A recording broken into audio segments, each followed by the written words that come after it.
In this video, we're going to talk about some signs that your ex is hurting after a breakup. I know this could be hard for some people to really understand, but your ex, even if they dumped you, could still be hurting after a breakup. That's what we're going to be talking about first. My name is Clay with modernlove.life, where we help you get the great, loving relationship you're looking for without having to play mind games, without having to play hard to get, and without having to pretend to be someone or something that you are not. If you like what we're doing on this channel, if you agree with me, please help a guy out with his YouTube channel by hitting that thumbs up button and by subscribing to the YouTube channel as well. Again, both of those are right down there. They cost you nothing but a few moments of your time, and they do help us out with the YouTube algorithm. I also do want to let you know that we do have our course called the Ex Solution Program. It is about going through your ex's emotional journey, helping guide them towards the possibility of the two of you getting back together and having a new relationship. This does focus on the emotional connection that the two of you have. I know there's a lot of stuff out there on the internet that says, just put on a blindfold and do no contact until they come crawling over broken shards of glass and beg to get back together with you or something like that. That is not what this is. Of course, there is a time and place for no contact, but in my experience, with a lot of coaching clients, most people really don't need to do no contact. By the way, Ex Solution Program right down in the description box below. But let's go ahead and get into this. So the first sign that your ex is hurting after a breakup is if they went through something kind of akin to what we would call the meltdown mode. If you're on the side of things where you want to get back together with them, we have damage control mode. If you're just going through a breakup in general, we would call that the meltdown mode. It's basically the same thing, but it's kind of without that intention of wanting to get back together, right?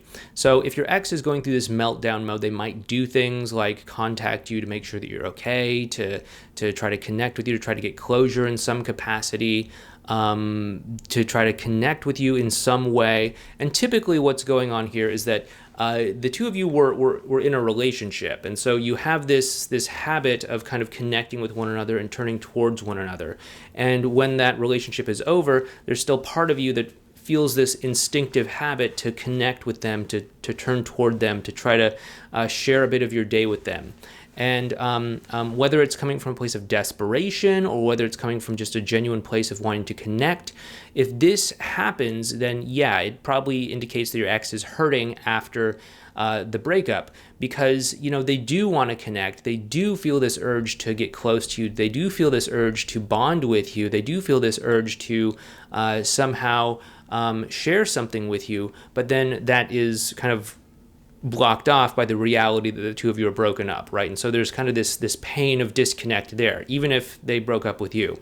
So, that is definitely one way that your ex might feel pain. Now, obviously they had their reasons for ending things. They had the reasons for breaking up, but that doesn't mean that it's like 100% united. Okay, we have to end this relationship. I feel 100% good about it.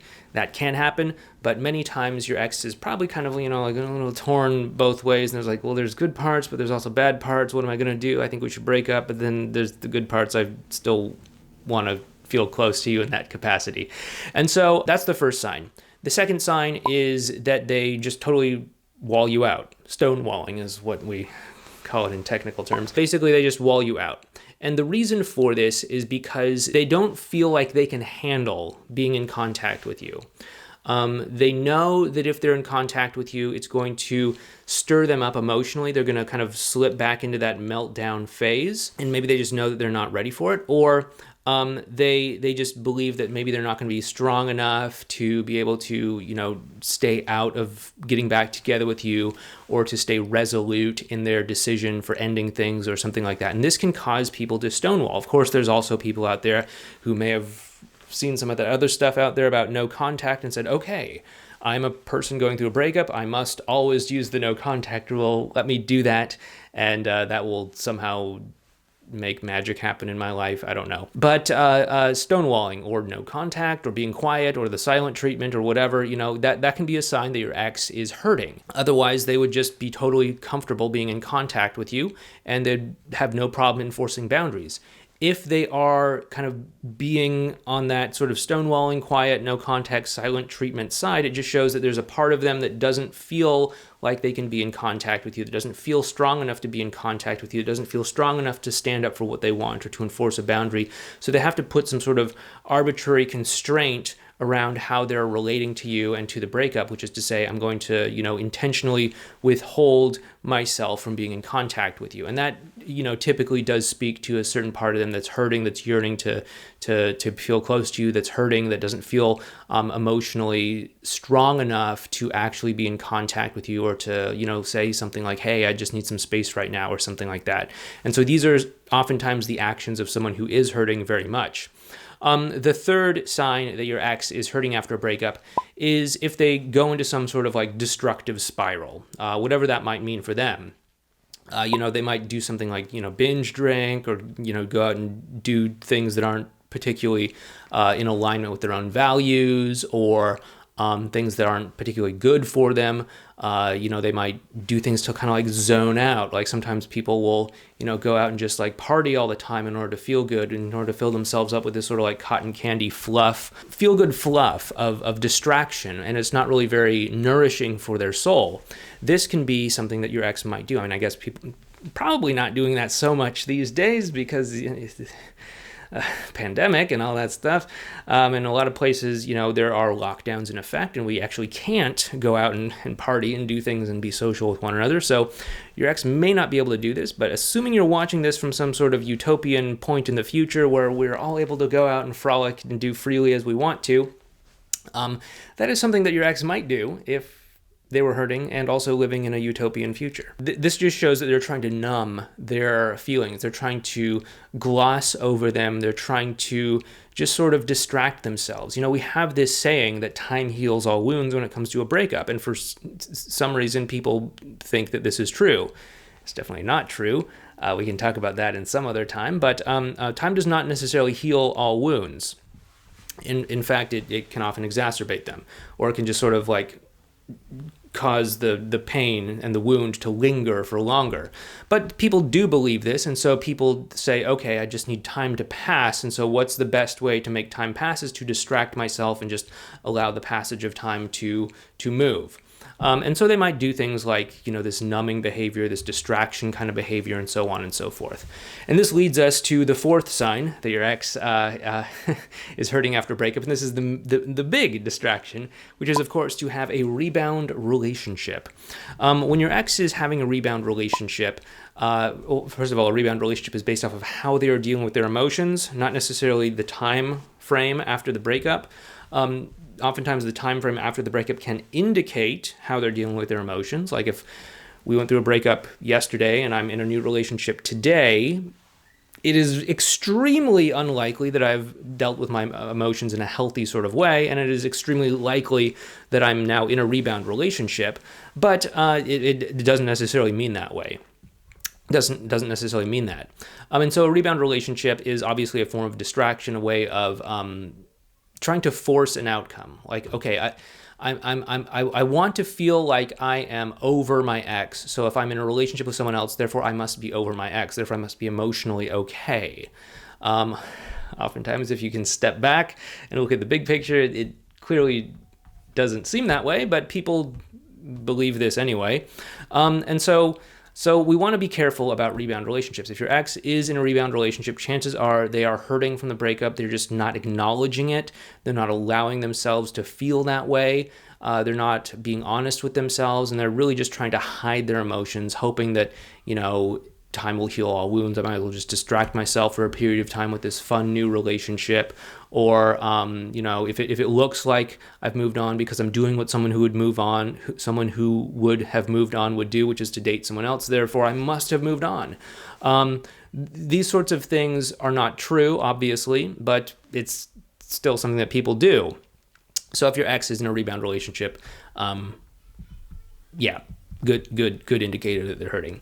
And the final sign is that they have a good degree of silence on social media. That's to say, their social media activity has made a sharp turn one way or another. Now, oftentimes this may show up as silence. That is to say, they are kind of silent on social media. I mean, like aside from blocking you and unfollowing you and all that stuff. But if they've just gone kind of silent, it shows that they're kind of not prepared to present themselves to the world yet. And so they're kind of holding on to their emotions, trying to let those settle, trying to let those feelings of hurt settle, after the breakup, and so they're holding on to these emotions and not broadcasting them out. The flip side of this is that they might actually start to post super happy things after the breakup. Now, I mean, unless, you know, your relationship was like a living hell or something like that. I mean, like if it was a living hell, yeah, they might just be happy to be out of it. But if it was a pretty good relationship with loving, caring moments in it, and it just didn't work out for one reason or another, and suddenly they're showing up as exceedingly happy on social media, that could just be them trying to posture, trying to put out the impression of like, okay, here is my life all put together. Look how great my life is. Basically, they're just trying to convince themselves that they're happy when really deep down inside they could be suffering, they could be feeling sad, they could be feeling all sorts of things. And so we don't want to, as they say, judge a book by its cover, but really start thinking like what's actually happening on an emotional level. That's really kind of the big takeaway from probably all of these hundreds of videos that I've done over the years, is that if you just pay attention to what's happening on an emotional level, it will tell you a much truer story than if you just look at the externals and say, well, golly, they're doing what someone who moved on would do, therefore they must have moved on. No. People try to force outcomes, and that causes them to do what someone who would have moved on would do, but it doesn't mean that it's true on the inside. And so we need to look at these things, and we need to start thinking about things from an emotional perspective if we truly want to understand, number one, if your ex is hurting, but also number two, what is also clearly happening beneath the surface, and also three, what you can do to kind of get you from point A to point B. And if what you want to do is get from point A, which is, hey, we're broken up, to point B, which is, okay, now we're connecting and we have the opportunity to actually get back together and create a new possibility together, then you might want to check out our course called the X Solution Program. A link to that is conveniently placed down in the description box below.